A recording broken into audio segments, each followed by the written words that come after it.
This is Ron Burdick. How much are you paying for gas?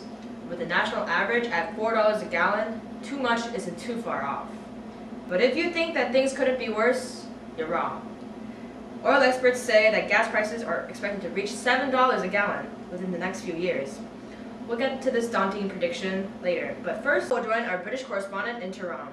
Here's Irene Yeaves-Quaker.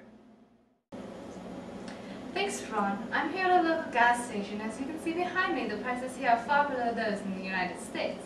Let's have a word with one of the locals to get their insight. Lines are too long and it costs too much. But the price of gas here is only 45 cents US.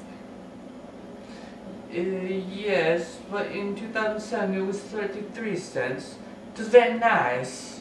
The average price of gas in the US is almost $4. Don't you think the prices here are more reasonable? But our average annual income is only $8,000 US.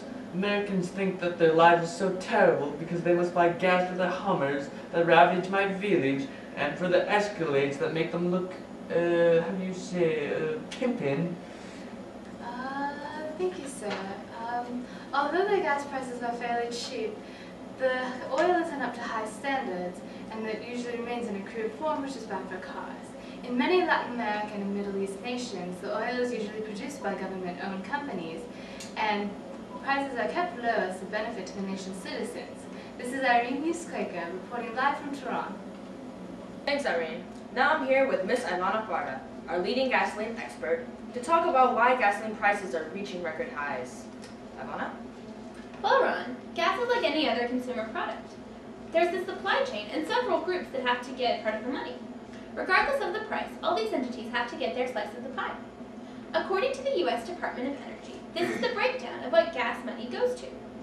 11% goes to taxes, 6% goes to marketing and advertising, 10% goes to refining, and 73% goes to crude oil. It pays for the crude oil. Wow, so crude oil comprises the largest portion of gas prices? Now, what determines the cost of crude oil? It's determined by the world's oil exporting nations, particularly the Organization of the Petroleum Exporting Countries, OPEC. The amount of crude oil these countries produce determines the price of the barrel of oil. Crude oil prices averaged around $35 a barrel in 2004. Just last month, New York and London reported prices past $135 per barrel.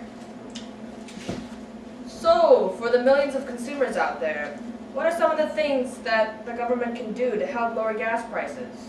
And what should we expect in the coming years?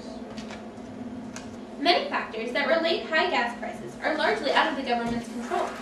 High gas prices are here to stay. Some suggested short-term fixes are to tax oil companies and give the money to motorists, a central part of Barack Obama's energy campaign. Also, some proposals have been to ease refining restrictions, lift the ethanol tariff, and suspend the gas tax, proposed first by John McCain and then by Hillary Clinton. The fact is that these proposals have so many caveats and would likely bring prices down only moderately or not at all, leaving some analysts saying that there's not that much the government can do to lower the prices. All in all, consumers are just going to have to bear the burden until they figure out how to use less fuel. It's an addiction. There's going to be a time when cold turkey hurts. Thank you for your insight. Now we go to a panel discussion on Iran. Nuclear energy or nuclear warfare? Iran released a statement today saying that it would continue its nuclear research and development, but not weapons. Ayatollah Khamenei said that it would not respond to Western pressure to stop research, reasoning that no wise nation is interested in nuclear warfare. It is after peacefully using nuclear energy. He told a crowd that nuclear weapons do not bring a nation any power because they can't be used. This is what we need. Why can't we use it? Well, for one thing, uranium is used in both nuclear energy and weapons technology. But the 5 countries on the UN Security Council, the US, France, Britain, China, and Russia, are working on a treaty proposal to encourage Iran to suspend its uranium use for the safety of others. At least the UN is looking more positive than Iran's historic adversary, Israel. There are some Israeli spokesmen who are less violent and hope for an alternative route to peace, but many insist that an attack on Iran is unavoidable due to the dead-end attempts by the UN. Transport Minister Shaul Mofaz said, if Iran continues with its program, for developing nuclear weapons, we will attack it. Iran, you can take that as a threat. Is Israel even capable of taking on Iran single-handedly? The U.S. military official said that the U.S. can't identify any immediate Israeli threat to Iran. What does the U.S. have to say about that? Well, President Bush attempted to assure Israeli representatives that the U.S. takes the Iranian nuclear threat seriously, just like everyone else should. He promised to always be behind Israel. Are you kidding? Iran's not going to stand for all this criticism. We will sue Western countries that insisted on the UN involvement. The U.S. pressured UN searches based on falsified evidence. That's ridiculous! Why would the U.S. fabricate anything? Hey, settle down. Iran's not going to be bullied. Yeah, but it represents the colossal threat to the entire world. Israel's right. Action should be taken. In fact, force is imminent. Well, you're right about that, but definitely not for you guys.